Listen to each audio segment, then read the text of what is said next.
Good evening, everyone. Thank you so much for coming. I want to welcome you to the Art Talk Multiple Realities, Navigating Experimental Art in Central Eastern Europe, 1960s to 1980s.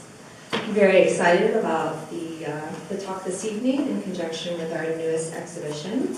My name is Tiffany Lippincott, Curator of Education at the Phoenix Art Museum, and I'd like to personally welcome you all for taking the time to come here, supporting the museum, and to deepen your understanding and engagement with the art in our galleries.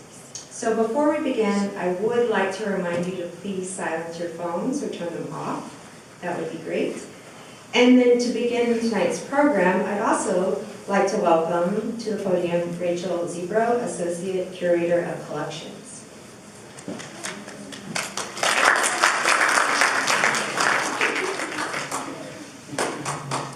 Hi everyone. How's everyone doing tonight?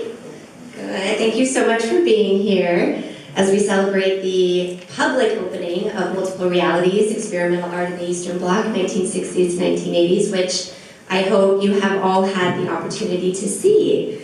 As Tiffany mentioned, my name is Rachel Zebro. I'm the Associate Curator of Collections here at Phoenix Art Museum, and I've also had the pleasure of coordinating the presentation of this exhibition here in Phoenix.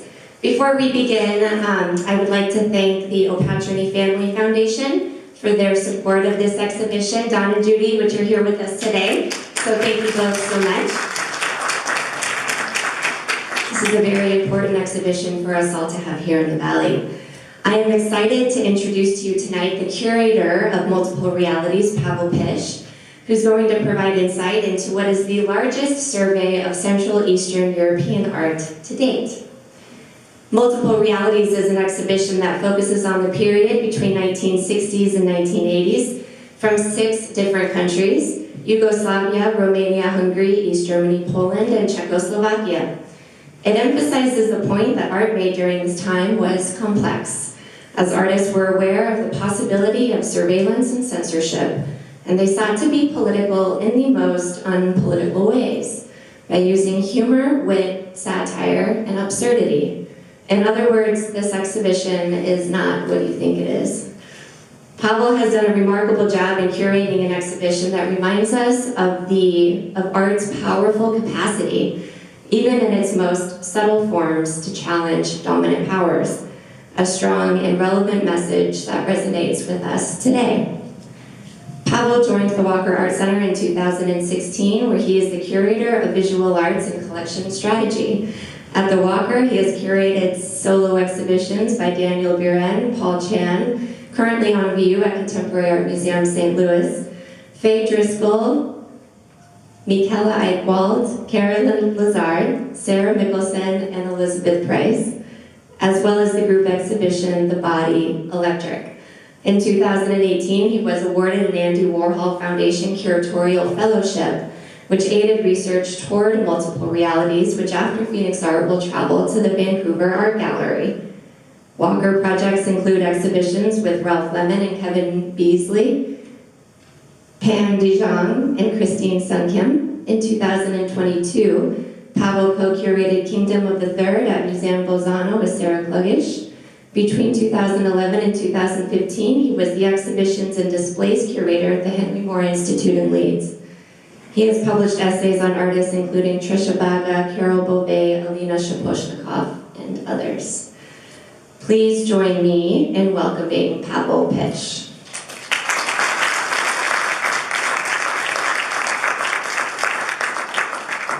Good evening. Hi, everyone. It's really nice to see you all here.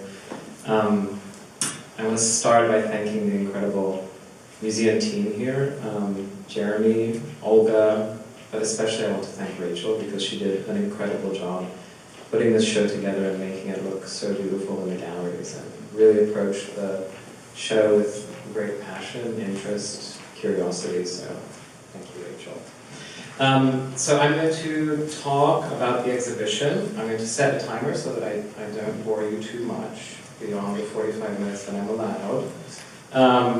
But really I just want to share with you a little bit of the behind the scenes and kind of some of the larger questions that really informed the approach to this exhibition. It's a really big exhibition, and there's a lot to get into. So I just want to share with you a little bit about how I approach that. The first thing I will say is that this has been the most collaborative endeavor I've ever done. I worked with 6 curatorial consultants that we hired on this show, and if you look at the acknowledgments section in the catalog and the number of names there, we really worked with dozens of artists, scholars, art historians, and people who are both in and out of the region to surface amazing works. And many of the artists that you see in the galleries have never been on view in the United States before. I want to start maybe actually at the end. This is an image that is from 1987, so towards the end of the temporal scope of this exhibition, which starts in the 60s and runs right up to the end of the fall of the wall. I love this image. It's a very simple one. It's a photograph of an artist called Lubomir Durček. It was taken in what is now Slovakia, in Bratislava.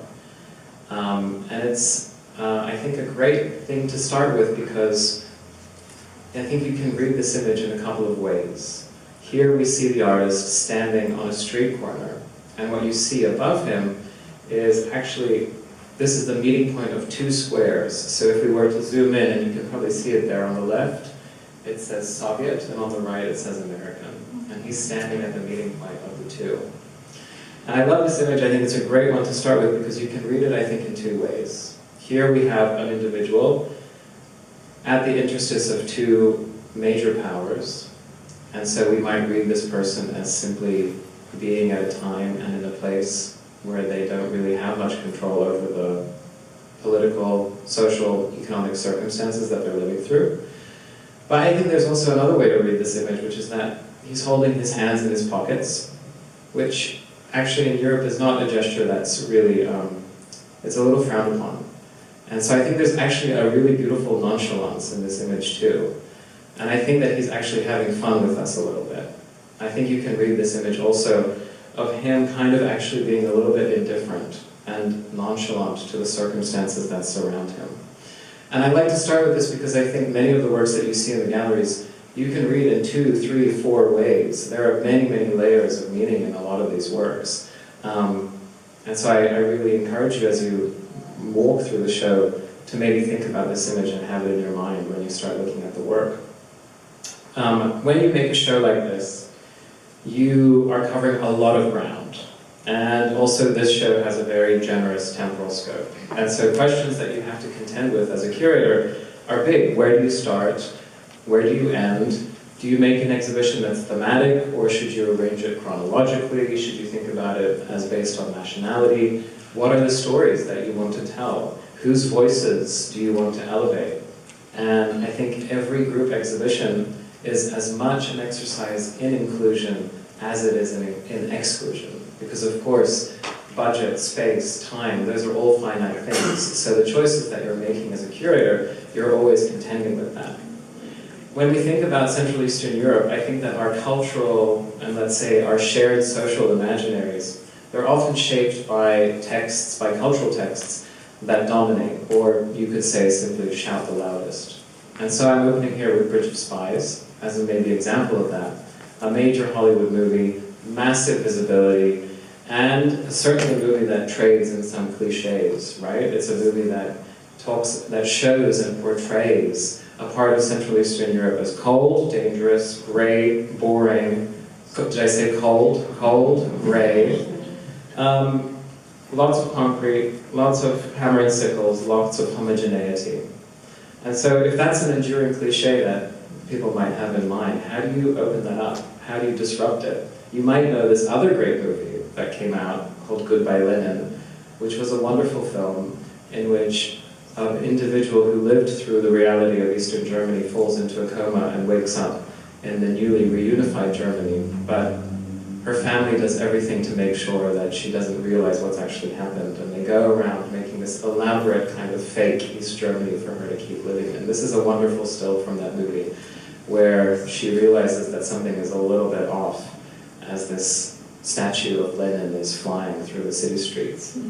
But I bring these 2 stills together just to kind of say that exhibitions, I think, have the power to open up these assumptions, and that cliches and assumptions and ways that we see the world can be subverted, they can be opened up, And I really hope that Multiple Realities is an occasion to really think about how this time, and especially the art that was made in this time and place, was nuanced and adventurous and paradoxical and absurd and ironic at times.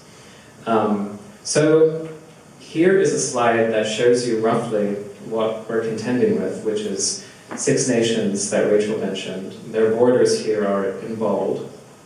This exhibition crisscrosses time and place. It starts in the 1960s, it runs all the way to the 1980s. It covers essentially half of Europe in its geographic footprint. And it really very carefully looks at how art was made, how it was circulated, how it was received. And it really tries to give viewers a greater sense of how art could exist and how it could not exist. There are many assumptions about what this time and place was like, and so essentially each slide that I want to share with you tonight is kind of a cliche and then its disruption. So that's how I'm going to structure the talk. I'm going to unpick these cliches and show you different ways to look at this time and place. I'm going to start with an artist that you're probably familiar with, and that's Jenny Holzer. This is a work called Vote Your Future from 2020.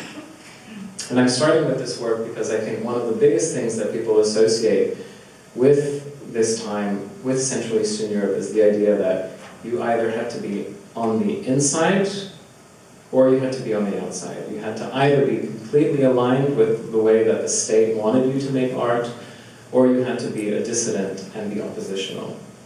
And I want to kind of take a moment to question that. I think that there's a great quote that I want to bring up, which is that the painter and sculptor Georg Baselitz said, there was abstraction in the West and realism in the East. And he essentially was saying that what was in the West was better, what was in the East was simply realism. It was bad painting, it was socialist realism that the state wanted you as artists to produce, to kind of repeat the stereotype of the hard-working socialist hero. And I want to start by thinking about this kind of binary between abstraction and figuration, between abstraction and realism, because it's a really interesting one. Abstraction is something that I think we tend to associate with this moment, in the mid-century moment, of the capital of the art world moving from Paris to New York, of the kind of rise of American artists. And abstraction becomes this amazing story of free-spiritedness, of a new frontier in art, of doing whatever you want and at a large and ambitious scale. And it's interesting because if you think about the history of abstraction in the US, many of those artists who came from European backgrounds actually had socialist, some had communist leanings. But the promotion of abstraction and the way that's been written into history here, it's a history of that kind of free-spiritedness. And so it becomes tied to ideas of Western individualism, it becomes tied to capitalism, as opposed to socialist realism, which is just supposed to be this kind of visual language that the East and that the States were promoting. But I bring this up because it does actually, I think, lead us to a quite stiff understanding of what can be political in art. And this is where I come back to Jenny Holzer. Because I think many people here associate the political in art with meaning that is really legible. Vote for affordable medication. What you see is right on the surface. The political meaning is right there. It's shouting at you. It's very clear. It's in bold, it's in capital letters. And I think that we have this kind of expectation here that to understand the political meaning of an artwork, we want the artwork to tell us what that meaning is. And in this show, there's a lot of political meaning, but often it's deep, deep, deep, deep under layers. Layers of abstraction, layers of new materials, but also irony, parody, winking. So if you go into this show and you have this expectation that artists who were not making work within state restrictions or aligned with the state, if you have this expectation that their work was dissident and nonconformist, you'll be very hard-pressed to find those voices. Opposition and dissidence is in the show, but what I love about the work is that you have to really scratch, and you have to dig in, and you have to find it. I'll start first with probably the most political, and then I'll slowly unpeel the layers so that we can look at how to locate the political beyond just the surface.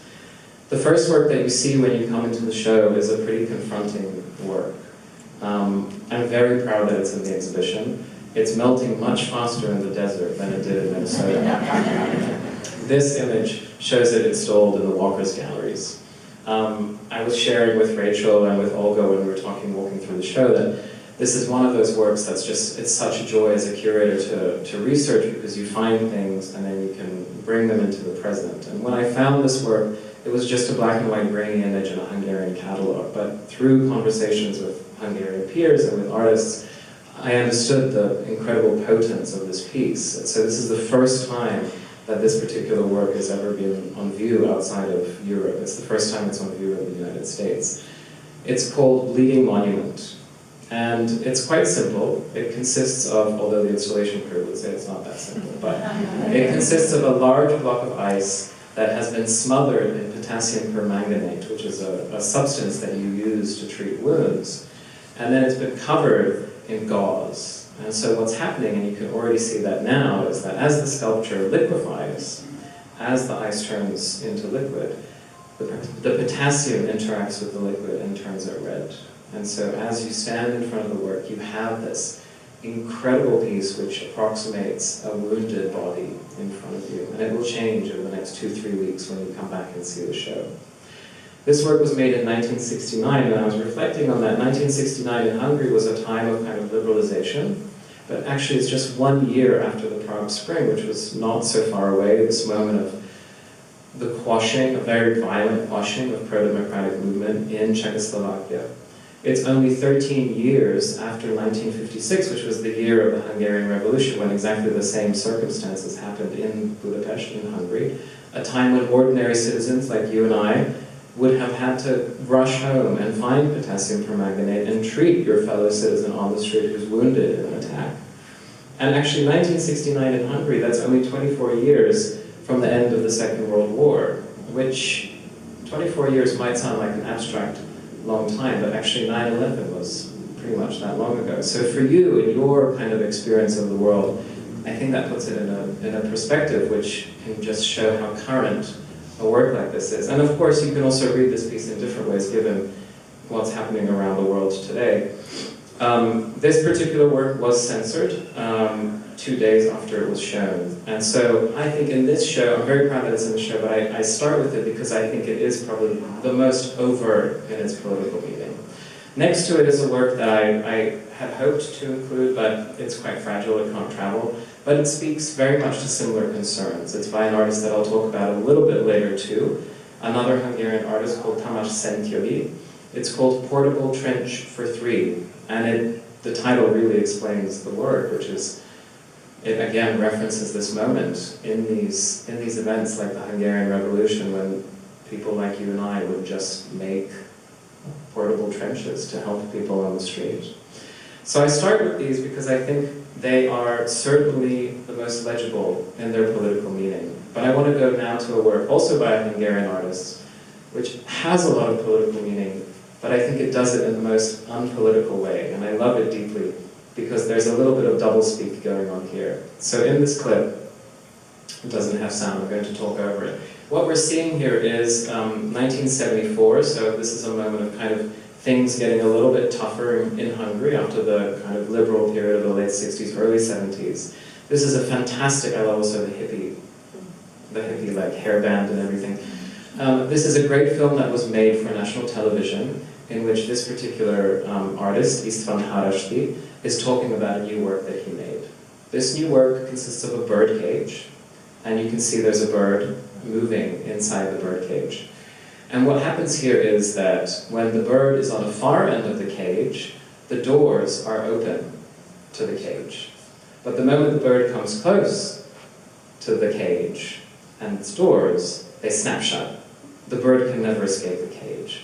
And this clip is so great because if we were to listen to István Haraszti talking about this work, he would be talking about it in terms of the relationship between our species and animals. He's talking about the relationship to new technology, advancements in new technology, the motorization of everyday life. He does not in any way mention or touch upon or even slightly allude to the other meaning in this work, which is entrapment and being in a system that you can't escape. There, the bird comes and it can't leave. And so I think this is such a great example of this kind of, as I refer to it, politics with a lowercase p, which is that political meaning is there, and it's really, it's vital to the work. But just because it's not on the surface doesn't mean that it's not there. It doesn't mean that we can't grasp it. And it takes, we have to kind of unpick it and go beyond just the surface. I love this example.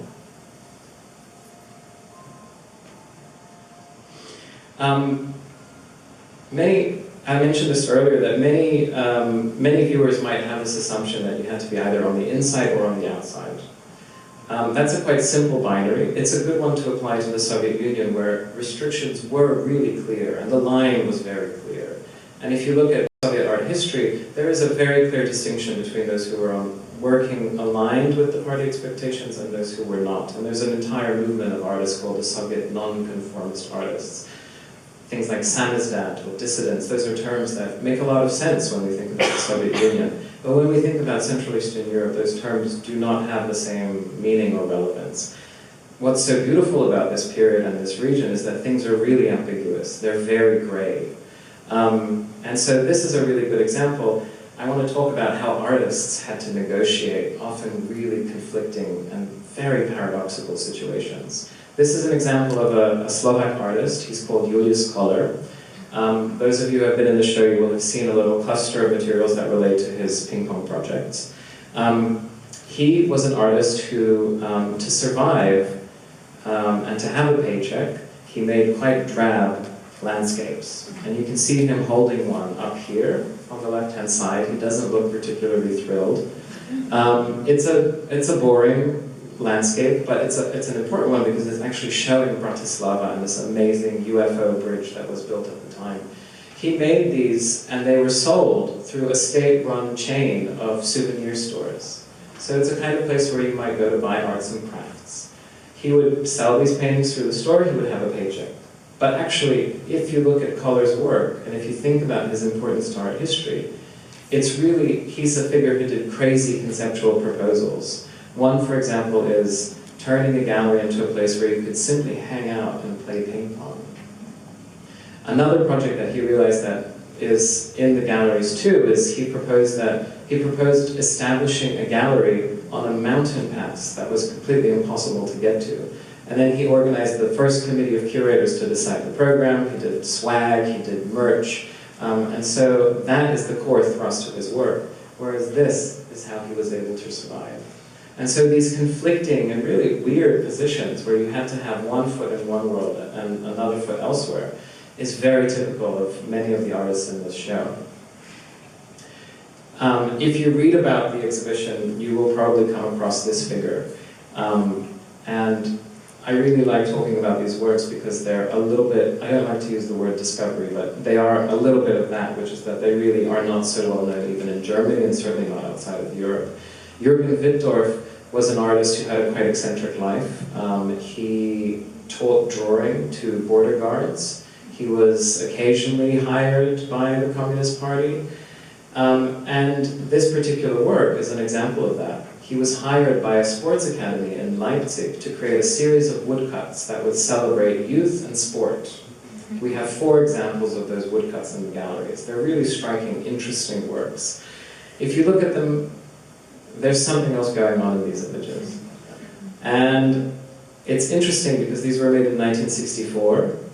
Homosexuality remained a taboo subject in East Germany. Homosexuality was decriminalized about 4 years after he made this in 1968, so there was also an element of risk to him making these. But the question is, how could this happen? These were officially commissioned. It gets even better. They were on permanent view in this sports academy for 30 years. They were also mass reproduced in a youth Communist Party journal. They had very wide visibility. And so the question is always, how is this possible? Well, maybe the censor thought, well, we have here the hero of socialist realism. We have here, in other images it's the bricklayer. Here we have workers in the shower. maybe the censor was hungover that day, maybe they were sympathetic to him. So I think this is also one of those great examples that to think about an artist's political and ideological affiliation in very black and white terms won't really get you very far. There's a lot of nuance and a lot of kind of grayness to this. The fourth section also has some very interesting stories in this show. That's a section called Looking to the Future. I remarked on this earlier that you could curate that room across any geography at the time. Everyone in the 1960s and 70s was obsessed with the space race and satellites and new forms of technology. New technology was not delayed in the Eastern Bloc. Major institutions, governmental bodies all had access to new technology, but it was delayed at a domestic level. In that gallery, we have several artists who were also mathematicians, who were also engineers. Many of them were also hired in capacities where they were working for scientific research institutes, for example. And they had, let's say, a real job. Being an artist is a real job, but they had a real job as an engineer, but they were using their access to technology at the same time to tinker with it, explore it, see what kind of aesthetic capacities are inherent in these new technologies. I also included here a slide on the right, some images of an incredible figure in this show, a Czech artist called Zdenka Čechová, who was really one of the first artists in Czechoslovakia in the late 60s to start using computers in art. And she was wildly adventurous. And here, you can see a number of projects that she made using computer algorithms. Some of these works are printed and appear in the galleries, but she was very adventurous. She also did fashion shows with computer algorithm fashion. She also made a line of glassware that she wanted to sell through department stores with imagery that was resultant of computer algorithms. So again, you can see someone who's making work that wasn't really expected, but we're also finding official ways of distributing it at the same time. Being an artist at this time was and could be risky. It just depended on where you were, at which moment, in which country, in what context. This is a group of photographs that are in the galleries. We were so lucky to host this artist here in Phoenix this week, the amazing, trailblazing, East German experimental filmmaker, feminist artist, Gabriele Stutzer. This is a great example of risk in everyday life. This is a series of photographs that she took. She was very much tied into the underground scene. People knew her. She was tied with the underground queer scene in East Berlin. And she was approached by this man who said, I would like you to capture me trying on different women's clothing. Would you be interested in taking photos of me? And she said, sure, great. And so you see those images in the gallery. It wasn't until the wall fell and this artist, like many others in East Germany, got access to the secret police files. It was then that she found out that this particular individual was actually a secret police informant, tasked with watching her and gathering information about her. And I think it's a modest work. It's a grid of 16 photographs, but it's a fantastic piece because it raises so many questions. Who's watching who? Is Gabriele really watching this particular individual who was known as Winfried, or is actually Winfried watching Gabriele? It's a really great example of this risk. Another example of how risky it could be an artist are these images. This is a really incredible story. These come from a moment in the 1970s, in 1973, when in a beautiful part of Hungary, in a remote part of Hungary, near the Balaton Lake, Hungarian art critic György Galantai, he arranged for these meetings for Czech, Slovak, and Hungarian artists to simply hang out and get to know each other. This happened every summer. They had access to a chapel, and they would just hang out. They would listen to music, they would make art, they would smoke, they would drink, they would eat together. And in these images, these are images that show a performance that took place by someone called Laszlo Algol. It had a quite convoluted title. I'm not going to read it out, but you can see it there. These images actually show a spy. This particular person, Laszlo, was a secret police operative who was planted within this community. And he was tasked with watching other artists and then informing on them. But what's really wild about these images is that in this piece, he, as an informant, was making a performance in which he was testing ideas about having triple identities. And then he encircles everyone with a net. So he's a spy, tasked with watching these people, and he does that by making a performance about having multiple identities. That just shows you how paradoxical and crazy this kind of operating as an artist at this time could be. In the show, there are various spaces that we refer to as content rooms, and I really hope you get a chance to spend a little bit of time in them. They provide interpretive anchoring around the social, historical, political picture. One thing that I'm really excited about in these rooms is that they really kind of pummel some stereotypes. One is this stereotype that the Iron Curtain was impassable. It's not true, it just depends again on time and place. And there are great stories in those rooms. There are stories about artists from the Global South coming to Czechoslovakia, to Poland, learning how to make films. There are incredible stories about artists who are doing mail art, sending each other bits through the mail, creating incredible works where there's one very famous East German mail artist who made a great work which was simply the slogan, "Don't think of me now." And so you can imagine the censor opening the mail and realizing the work, reading the piece of paper. This is a lovely performance from 1982, which was a really tough time in Romania for these three artists, and I find it so poignant and so beautiful. It's a performance in which they created this giant envelope, and then they all crawled into it, holding hands, hoping that it would transport them elsewhere. Many scholars, and I think the great opportunity of a show like this is to really open up one of the kind of more arrogant things about art history, which is this kind of idea that if you weren't in the center, then you were belated, or you were derivative of those more famous artists who happened to be at the right place at the right time. There are many works in this show that haven't been on view in 40, 50 years. There are many works in this show that have never been on view since they were made.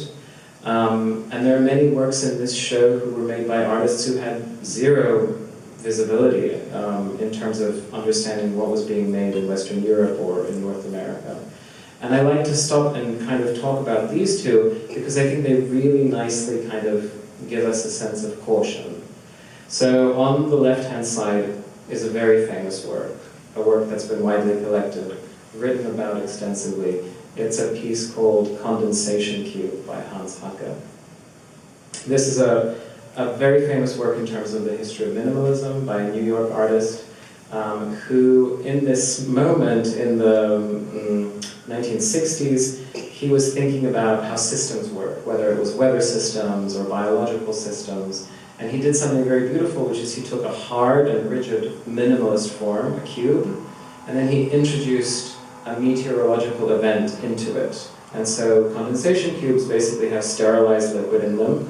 They heat up, and then they liquefy, and they do this over and over again. It's a really beautiful work about, can an artist control weather? Where does an artist's agency begin and end? On the other side here is a work by an unknown, let's say in the West Hungarian artist Tamás Szentjogi, the artist who made the portable trench for 3 that I mentioned earlier. This is a work that was made at the same time, 1965. The two artists did not know one another. When Szentjogi was showing this work, he essentially would have a glass vessel, which he would fill with warm water, and then he would let it cool. Once it cooled, he would repeat it again. It's a work that, in very simple terms, illustrates cultural freezes and thaws, this kind of cycle of liberalization and then restriction. When he spoke about it in 2012, he said, he actually talked about it in the terms that Haacke would have talked about his work. He said that this work, very facetiously, he claims, it shows the wonderful, miraculous, invisible, gentle process of cooling and heading towards entropy. And I think it's so interesting that even in 2012, so many years after he made this piece, he refuses to give you the political meaning. He refuses to spell it out. But I think here it's a really interesting comparison because to frame these within a shared language is really hard. If we talk about these in relation to minimalism, Haacke will probably win.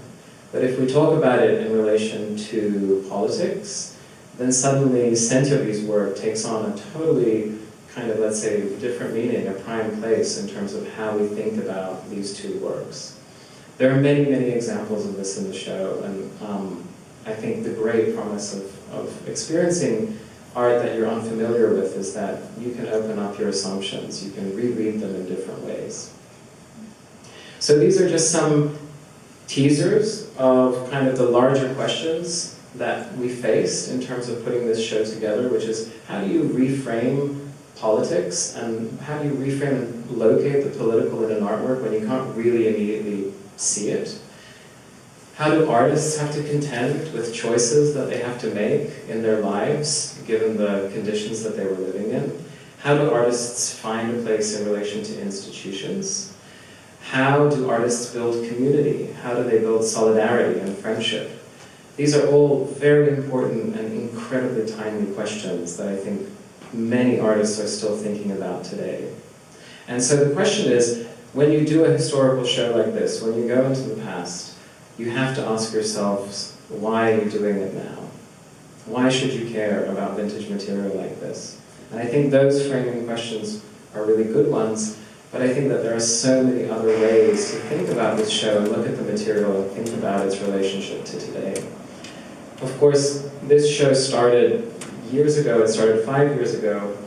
And so certainly in terms of the region, the reality of Russian aggression in Ukraine, the invasion of Ukraine, casts a new light on this show in terms of the meaning of this work in the region.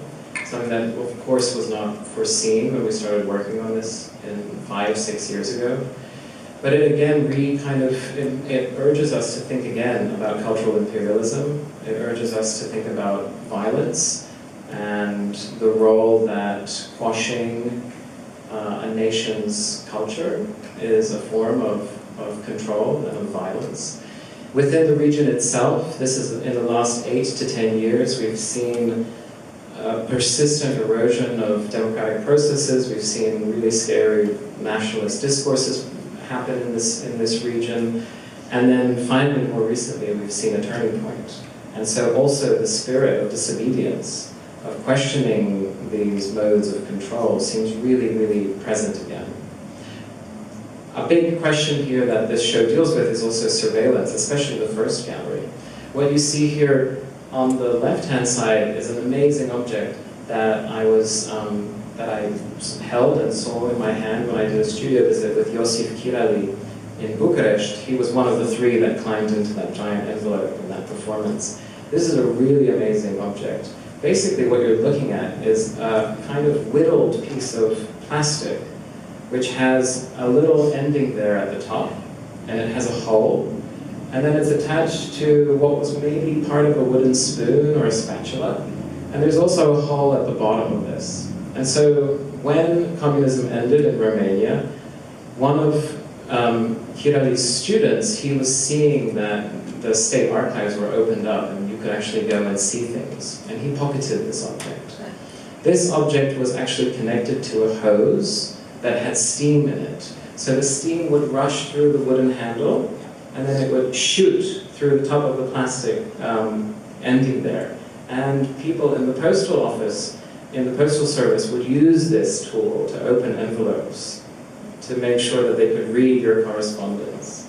And I think it's so amazing because we are consistently under surveillance. It's just more invisible, it's in our phones now.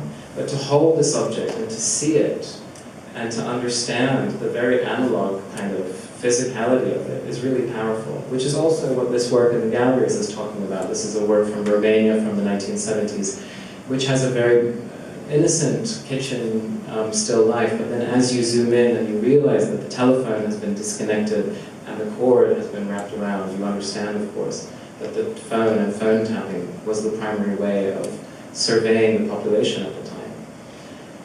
These are not new concerns, these are concerns that we're facing and that we're subject to, and increasingly these forms of controlling our lives are invisible.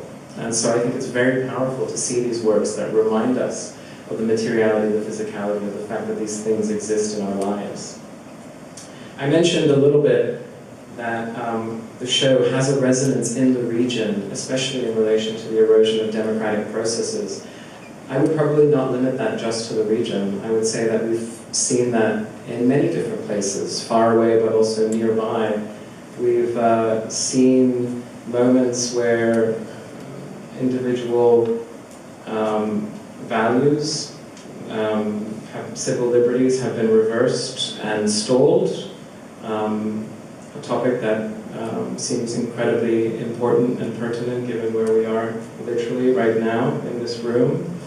And I think the great power of many of the artists that we have in this show is that they really demonstrate the role of disobedience. They really speak to the power of simply saying no and placing your body in a public space and refusing and using your body to protest and to oppose and to have a voice.